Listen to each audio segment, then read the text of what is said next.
Hallelujah, good morning. आज रविवार है, प्रभु का दिन, हमारे प्रभु यीशु मसीह के मृत्यु पर जय पाने का दिन, मृत्यु के डंक को तोड़कर पुनरुत्थित हो उठने का दिन, उनके भवन जाकर उनकी आराधना करने का दिन। तो आइए चर्च जाने से पहले आज प्रभु हमें उनके वचनों से क्या सिखाना चाहते हैं, उनसे सुने। प्रार्थना। पवित्र पिता, आपका धन्यवाद प्रभु, एक और रविवार का दिन आपने हमें दिया कि हम आपके भवन जाकर आपके अन्य संतानों के साथ में मिलकर आत्मा और सच्चाई से आपकी आराधना कर सकें। दिन प्रतिदिन आपकी अगुवाई के लिए, आपके अनुग्रह के लिए, आपके प्रावधानों के लिए आपका धन्यवाद। आपकी योजनाओं को समझकर, विश्वासी के तौर पर हमारी जिम्मेदारियों को समझकर, पवित्र आत्मा के सामर्थ्य से उन जिम्मेदारियों को पूरा करने का अनुग्रह हमें दें। यीशु के नाम से प्रार्थना मांगते हैं, आमीन।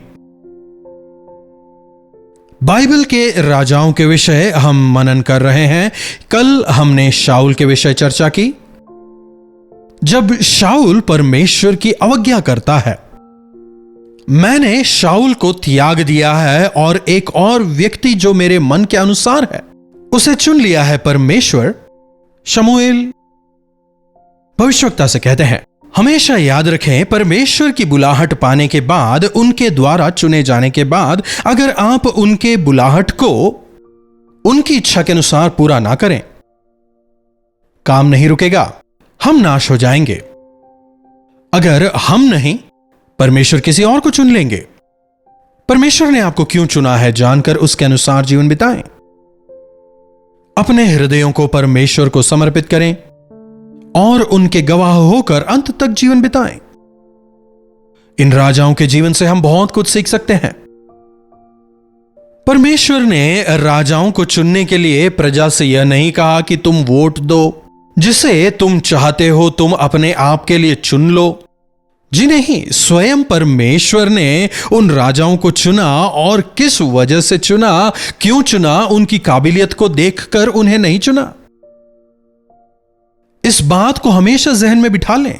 अगर आज मैंने प्रभु यीशु को जाना है, इसका कारण मैं नहीं हूं, उन्होंने मुझे जाना, इसीलिए मेरे मन की आंखें खुल गई।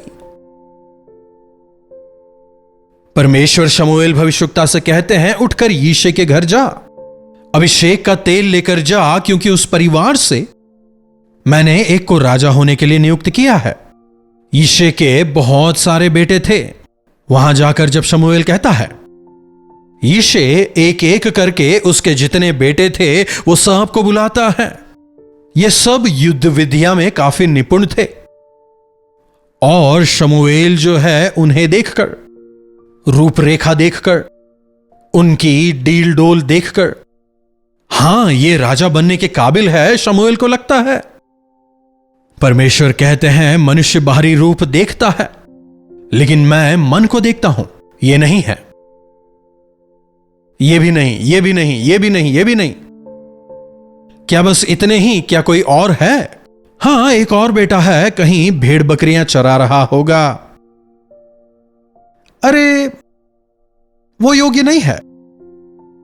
ये सारे जो हैं ये शूरवीर हैं।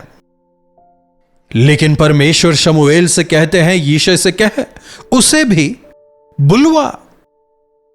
हम इस सारी घटना को पहले शमूएल की पुस्तक 16वें अध्याय के आगे से देख सकते हैं। 11वीं आयत को हम पढ़ेंगे। तब शमूएल ने यिशै से पूछा, क्या तेरे सब लड़के आ गए? उसने कहा, नहीं, सबसे छोटा तो रह गया, और वह भेड़ बकरियों को चरा रहा है। शमूएल ने यिशै से कहा, उसे बुलवा भेज, क्योंकि जब तक वो यहां ना आ जाए तब तक हम खाने को ना बैठेंगे। वेट कर रहे हैं। तब वह उसे बुलवाकर भीतर ले आया। उसकी तो लाली झलकती थी, आंखें सुंदर और रूप सुडौल था। तब यहोवा ने कहा, उठकर इसका अभिषेक कर, यही है। तब शमूएल ने अपने तेल का सींग निकाला और उसके भाइयों के मध्य उसका, यानी किसका, दाऊद का अभिषेक किया। कैसे महान प्रभु गधे की रखवाली करने वाले शाऊल को चुनते हैं, भेड़ बकरियों की चराई करने वाले दाऊद को चुनते हैं। देखिए, जब परमेश्वर किसी को चुनते हैं, उनकी काबिलियत और खूबी को देखकर वे नहीं चुनते। परमेश्वर मन को देखते हैं और वे समर्पण को चाहते हैं। बचपन से हम देख सकते हैं दाऊद परमेश्वर से प्रेम किया करता था। अपनी वीणा लेकर वो हमेशा परमेश्वर की स्तुति किया करता था। सृष्टि को देखकर परमेश्वर की स्तुति करता था। अपने बड़े भाइयों को देखकर वे उनसे जला नहीं करता था, बल्कि हमेशा अपने सृष्टिकर्ता परमेश्वर की स्तुति में लगा रहता था। परमेश्वर ने उसे चुना, उसका अभिषेक किया। एक किशोर लड़का, शायद 16-17 की उम्र होगी, लेकिन तुरंत ही राजा नहीं बना। राजा बनने के लिए उसे करीब 13-14 साल का इंतजार करना पड़ा। 30 की उम्र में वो राजा बनता है। राजा बनने के पहले करीब 13 साल उसे संघर्ष करना पड़ा। उसने अपने विश्वास को हरदम बनाए रखा। हर विषय में वो परमेश्वर की इच्छा को जानने की कोशिश करता। परमेश्वर के लिए जीने की उसमें इच्छा थी। परमेश्वर को खुश करना उसके जीवन का लक्ष्य था। परमेश्वर के भवन से दाऊद जितना प्रेम करता, उतना प्रेम किसी और ने नहीं किया। उनके सानिध्य से प्रेम करता है। अपने परमेश्वर के लिए एक भवन बनाने की इच्छा उसमें थी। परमेश्वर के महान नाम को दूषित करने वालों से वो बैर रखता था। अंततः तमाम संघर्षों के बाद दाऊद जो है यरूशलेम का राजा नियुक्त किया जाता है।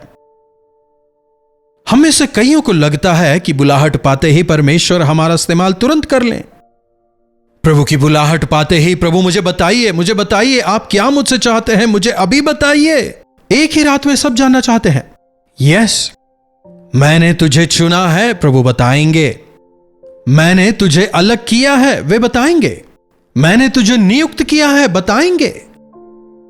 लेकिन क्यों, कब, कैसे, कहां, यह सब उनका अधिकार है। अगर हम प्रभु से यह कहने पाएं, प्रभु आप अपनी मर्जी पूरी करें, तो प्रभु हमारा इस्तेमाल सामर्थ्य से करने पाएंगे। उनका नाम महिमित होगा। प्रभु की इच्छाओं को पूरा करने वाले व्यक्तियों को प्रभु तलाश रहे हैं। खुद की मर्जी करने वालों की जरूरत प्रभु को नहीं। देख रहे हैं परमेश्वर दाऊद के विषय क्या कहते हैं। मेरे मन के अनुसार का व्यक्ति, मेरे मन को जानने वाला, मेरी इच्छाओं को जानने वाला, मेरी इच्छाओं को पूरा करने वाला, समर्पित रहने वाला, मुझे आनंदित करने के लिए अपना जीवन जीने वाला। प्रभु चाहते हैं कि हम और आप भी ऐसा जीवन जिएं। अपने आप को महान बनाने के लिए आप स्वयं प्रयास कर रहे हैं। अगर प्रभु उठाए तो कोई गिरा नहीं सकता, अगर प्रभु गिराए तो कोई उठा नहीं सकता। परमेश्वर का वचन कहता है, उनके सामर्थ्य हाथों के नीचे बने रहो, ताकि सही समय पर वे तुम्हें उठाएं। दाऊद परमेश्वर के लिए लड़ता है, परमेश्वर के नाम से लड़ता है। उसके जीवन में भी असफलताएं थी, वो फिसल गया। कई बार जब हमारे जीवनों में हम परमेश्वर की आशीषों को पाते हैं, जब जीवन में संघर्ष नहीं रह जाते, हम लापरवाह हो जाते हैं।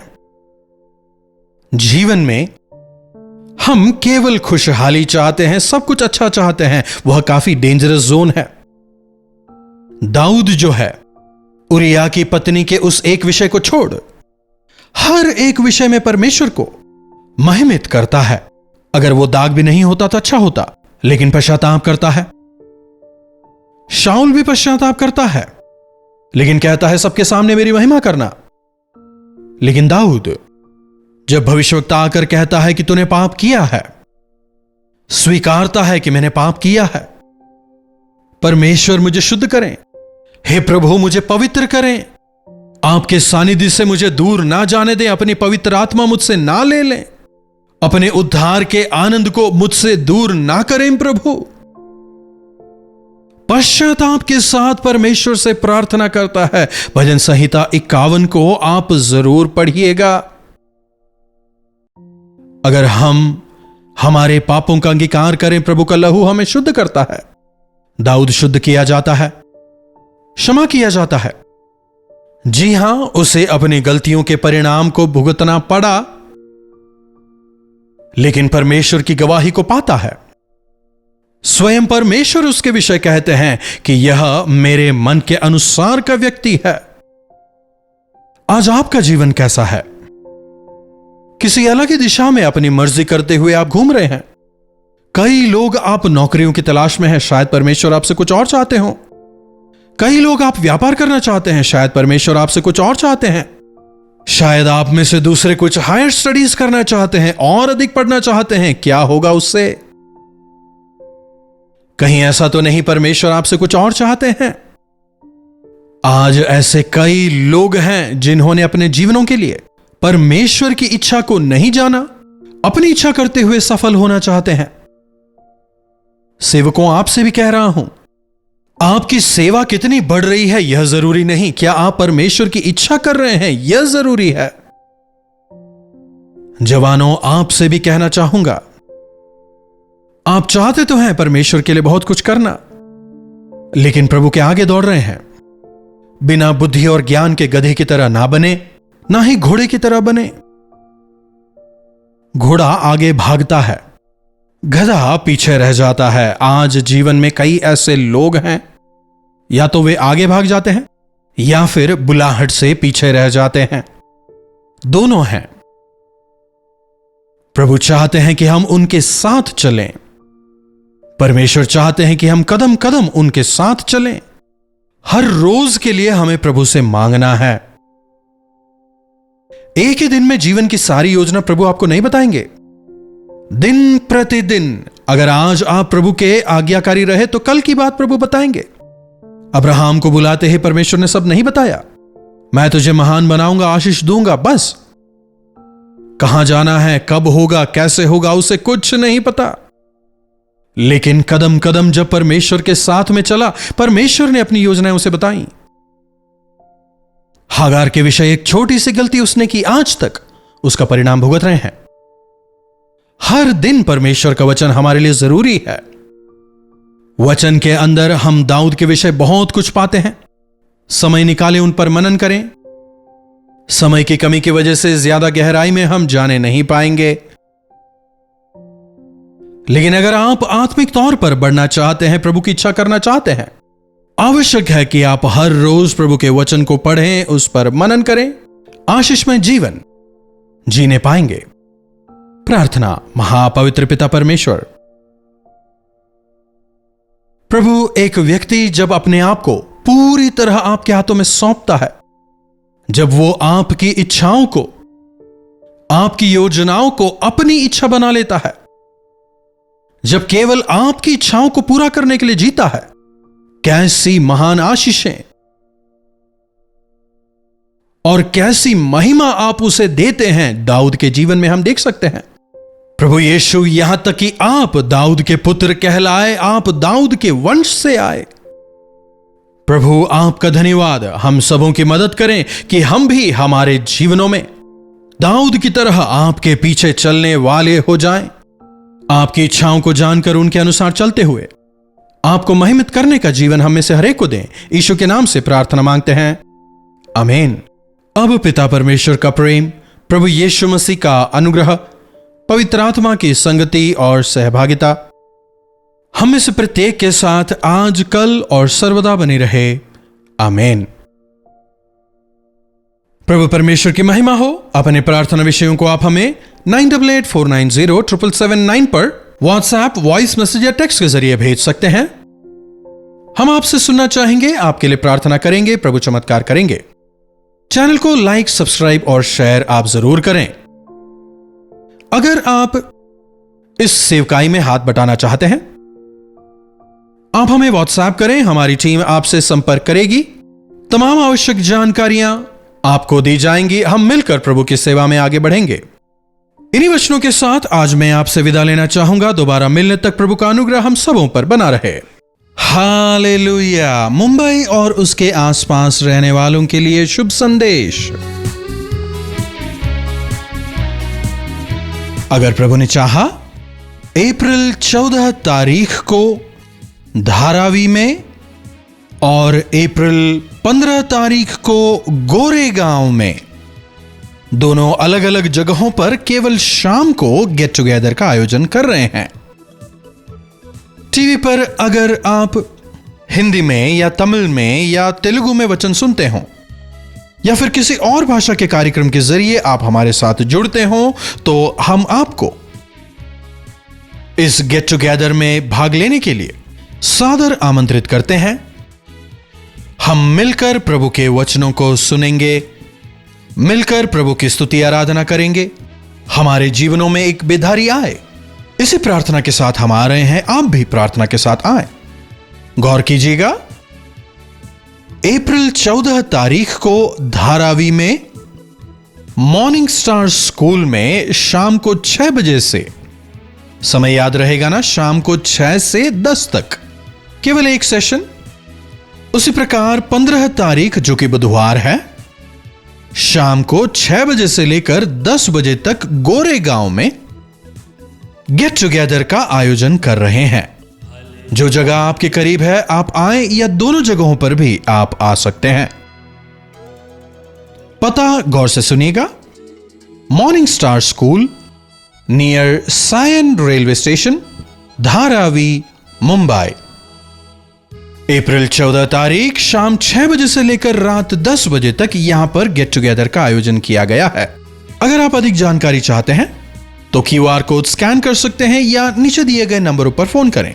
फिर गोरेगांव में होने वाले गेट टुगेदर के एड्रेस को भी आप नोट कर लें। पता है महाराष्ट्र विद्या हॉल, मोतीलाल नगर, गोरेगांव वेस्ट, मुंबई। मीटिंग का जो समय है शाम 6 बजे से लेकर रात 10 बजे तक। आपसे आमने सामने मिलकर आपके लिए व्यक्तिगत तौर पर प्रार्थना करने के लिए हम आपके शहर आ रहे हैं। आप भी अवश्य आए, अपने परिवारजनों को, मित्रों को लाएं, मिलकर हम प्रभु की स्तुति करेंगे।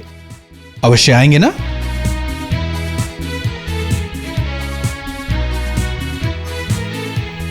कल्वरी दर्शन, ये है प्रेम के दर्शन, यीशु प्रेम के दर्शन।